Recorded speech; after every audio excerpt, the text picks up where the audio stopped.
Now at 5, we're going to break down a proposed amendment in Missouri that would change how voters cast their ballots.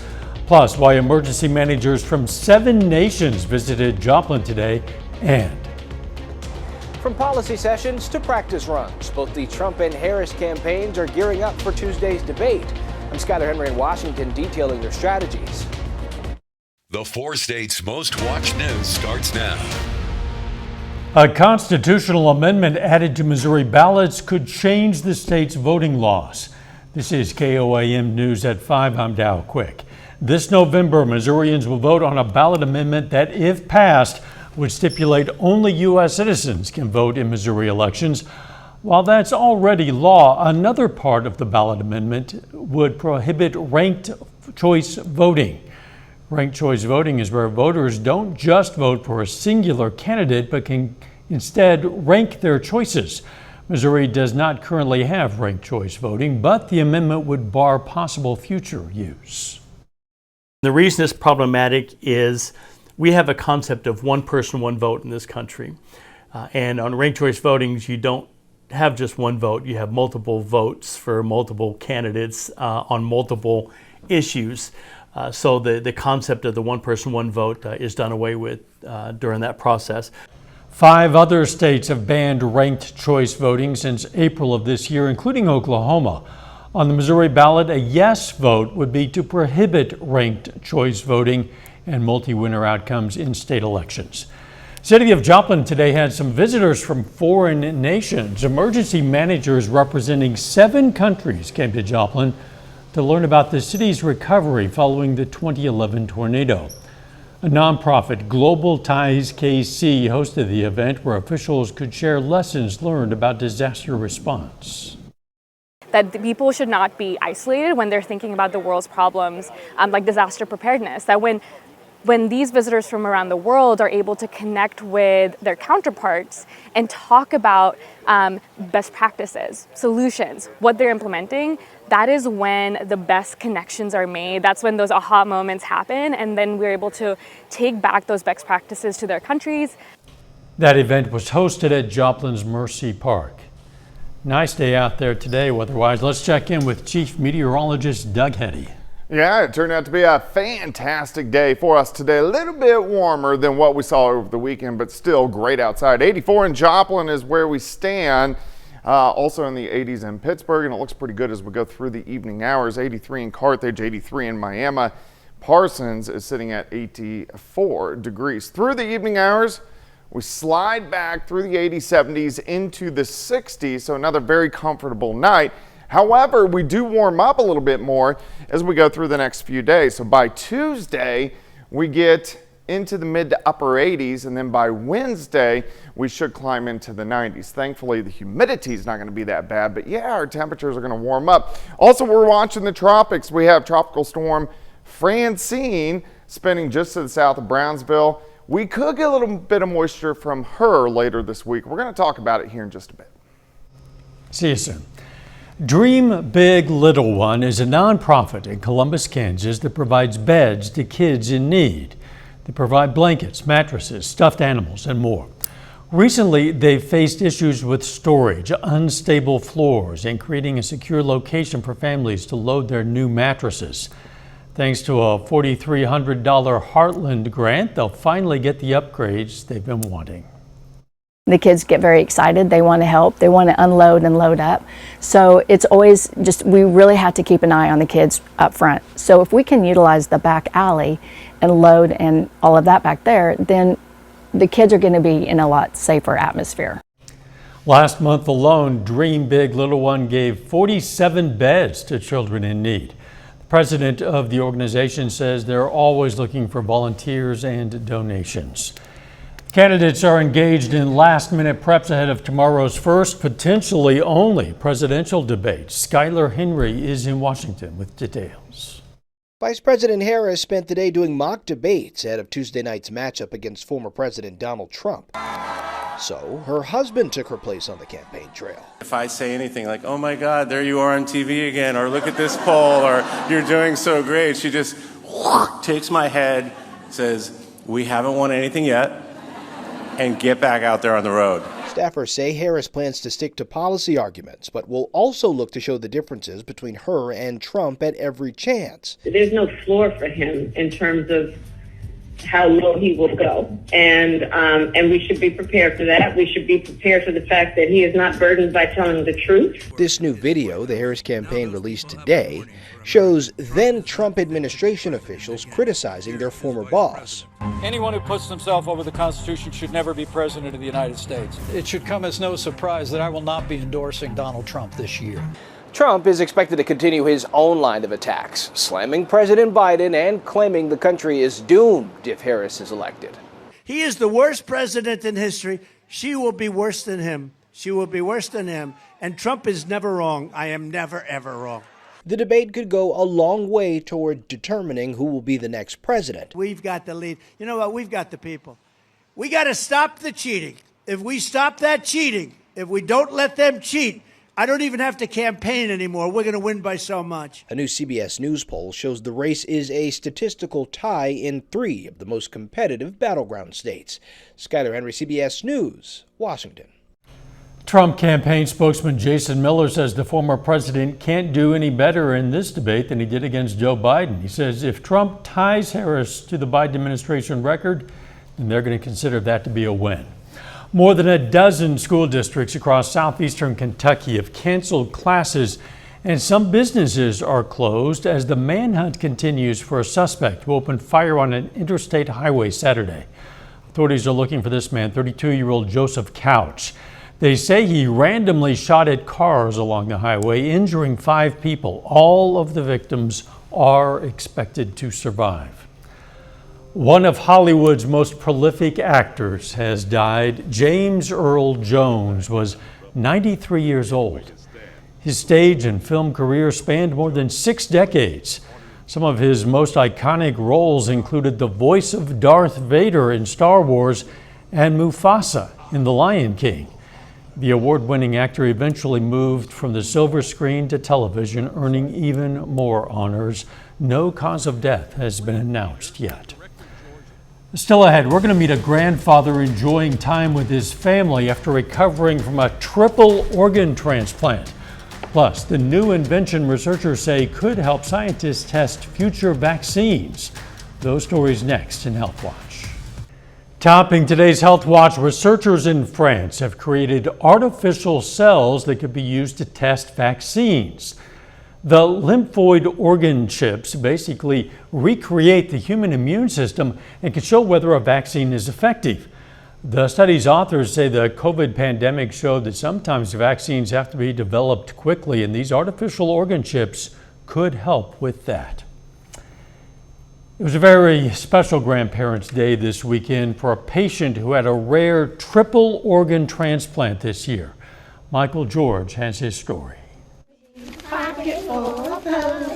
Don Elliott is grateful for moments like this with his grandchildren after what he's been through. I've been sick for quite a while. In the last year, it really went bad. I had a liver failure, kidney failure, and the lungs weren't very good. The 64-year-old suffered from a rare genetic disease that over years led to damage of multiple organs. After months of testing, doctors at the Cleveland Clinic decided to do a triple organ transplant, double lung, liver, and kidney. I wanted to be here for my wife and my grandkids. Surgeon Dr. Samip Segal says this type of triple organ transplant is extremely rare, with only 4 ever done in the United States. The big considerations is the patient strong enough to go through this and through the recovery. Also family support, social support, because the recovery process can take weeks and months. The surgery took 24 hours. 3 different teams, the surgical team for the lungs, the surgical team for the kidney and the liver. All the organs were from the same donor. Don had a very difficult recovery, needing to be on life support and spending weeks in the ICU. It was rough, but I wasn't going to give up. More than 6 months later, he's doing great. My oxygen's up to 104%. I'm moving around. I've been in physical rehab. My lungs are filling. It's just amazing I can breathe. I'm chasing the grandkids around. Grateful for the gifts of life he received from a stranger and for more time with the people he loves. Michael George, CBS News. Don hopes to someday meet the family of the person who donated and saved his life. And that is a look at today's health news. A little bit later, Big Lots is facing some financial difficulties. We're going to tell you what that means for the Pittsburgh and Joplin locations. Plus, it looks like our temperature is warming up a bit over the next few days. We're going to look at that coming up. Well, of course, it turned out to be another nice day for us today after a fantastic weekend. Temperatures have been pretty good over the past couple days. Looking outside, nice shot of our Indigo Sky Casino and Resort. Indigo is just outside of Seneca, Missouri. All right, our temperatures. We are going to start to heat back up a bit as we go through the next few days. Still very comfortable to start the day. Tomorrow, 53 in Nevada, 54 in Neosho, 50 in Miami, Fredonia, down to about 55. Let's watch through the day. Plenty of sunshine by noon, near 80. Once we get into the afternoon, I think most of us 87, 88, 89 degrees. So a little bit hotter as we go into Tuesday. Thankfully, the humidity is still going to be low. By Wednesday morning, lows upper 50s to near 60. We'll get some clouds in here as we get into Wednesday afternoon. Also a little bit hotter. High temps 90, 91, 92 degrees. Definitely manageable, but hotter than what we have seen. Your Tuesday day planner, 54 in the morning, 80 by noon. High temp 88. And of course, we're going to have plenty of sunshine across the region. Today, a little bit hotter for us. Most of us now are sitting low to mid 80s. When we go outside here, 7th and range line. 84 southerly winds at about 5 to 10, a little hazy out there. Through the evening, we slide back through the 70s into the 60s. But if you are going to be outside this evening, it looks pretty good. Plus, look at our humidity. I mean, we're down 10, 15, 20%. So it doesn't feel muggy. It doesn't feel sticky outside. So even though we are going to heat back up, we're not going to have to deal with the high humidity. Looks pretty good outside for us across the entire Central Plains. Not a whole bunch is going on. Clear skies. We can drop south. Here is Tropical Storm Francine, which is developing, clocking winds at 65 miles per hour. So a strong tropical storm should become a hurricane as we get into the daytime hours tomorrow, Category 1, and then should make landfall around the noon hour on Wednesday to the west of New Orleans. But then we really want to see, where is Miss Francine going to go? As she lifts into the southern plains, if it can track a little bit farther west, we could get some rain. But as of right now, it looks like most of it will stay south central Missouri, southeastern parts of Missouri. So we want Francine, we need some rain. We want Francine to go just a little bit farther toward the west, and then she kind of hangs up across eastern parts of Missouri. So let's get a closer look. Watch the rain. Tries to creep in. So we're looking at Thursday evening, mainly along and south of the I-44 corridor. But again, mainly stays central and eastern parts of Missouri. It is going to give us a lot of clouds, and it's going to cool us down. High temps are only going to be near 80 by the time we head into Friday. And then as we head into this weekend, we start to warm things back up. Mid-80s Saturday, and then we'll start to creep up even a little bit more by the time we head into Sunday. But overall, looks pretty good over the next few days. 88 tomorrow, 91 on Wednesday. With the remnants of Francine, some clouds and a few random showers Thursday and Friday, and greatly cools us down too with those clouds, and then clearing out just in time for the weekend. Another fantastic one this Saturday and Sunday. We could use a bit of rain. It's getting pretty dry out there. Yes. Thanks, Doug. Fire crews in California are battling more than a dozen wildfires across that state, fueled by dangerous heat wave and also high winds. The worst fire is raging in San Bernardino County. The line fire erupted Thursday outside of Los Angeles and has now grown to more than 20,000 acres, prompting the evacuation of more than 11,000 people. Snow is vanishing in Scotland, and experts say it's a telling sign of climate change.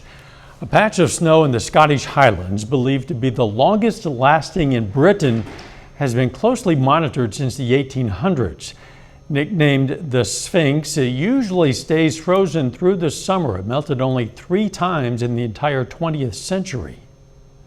But what we're going to see this year, 2024, is going to melt for the 4th consecutive year. And that, for me, is a real indicator of what the wider climate is doing. Things are changing. Climate researchers expect the ancient patch, which is now roughly 250 square feet, could melt within the next few weeks. Coming up, I'll look at the dangers of bringing lithium-ion batteries on board a flight. Topping today's Consumer Watch, Apple today unveiled the iPhone 16. They say it's the first Apple smartphone purpose-built for generating artificial intelligence. It also features a customizable action button and a physical button for easily accessing the camera. The tech giant also announced a new AirPod Pro, which can be used as a hearing aid, and a new Apple Watch, which can alert you to sleep apnea. Financial woes for another big discount retailer. Big Lots announced it's filing for Chapter 11 bankruptcy. As part of that filing, private equity firm Nexus Capital Management will take over nearly all of Big Lots stores and business operations. Big Lots is in the process of closing roughly 300 of its 1,400 stores all across the country. So far, neither the Joplin nor the Pittsburgh locations are included, though they say more could be added this week. New information shows air travel incidents involving lithium-ion batteries are on the rise. These cases are still uncommon, but as Chris Van Cleve reports, officers say most travelers are unaware there's a threat at all. Mayday, there's a fire in the back of the aircraft. The cause, a laptop battery started smoking, sending passengers rushing to the plane's emergency exits at San Francisco's airport in July. The fire department ultimately submerged the laptop bag in water. I have a laptop, sure. And you figure it's safe because you've used it forever.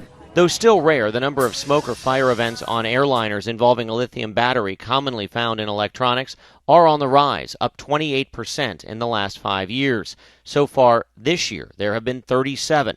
And according to a new study, 60% of Americans are unaware their devices are powered by lithium batteries, while 27% have even admitted to packing them into their checked bags, which is against FAA regulations. People just don't understand that they're carrying lithium batteries on aircraft. UL Standard Study Director David Roth says most people are unaware of the risk.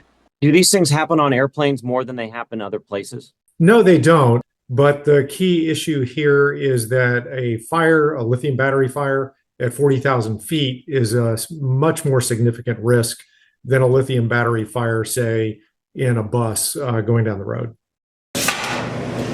Flight attendants are trained to deal with battery fires, but the report says more should be done to communicate the dangers to flyers, including not traveling with a damaged device. Chris Van Cleve, CBS News, Los Angeles.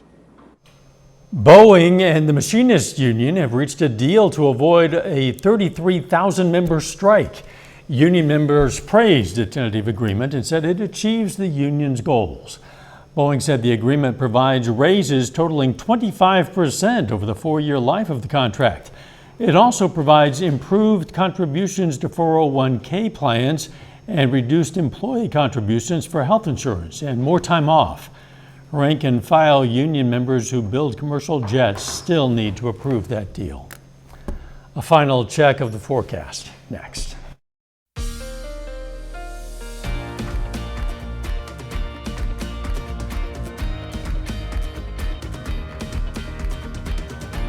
Up next on the CBS Evening News, a look at where the presidential candidates stand in key battleground states ahead of tomorrow's debate.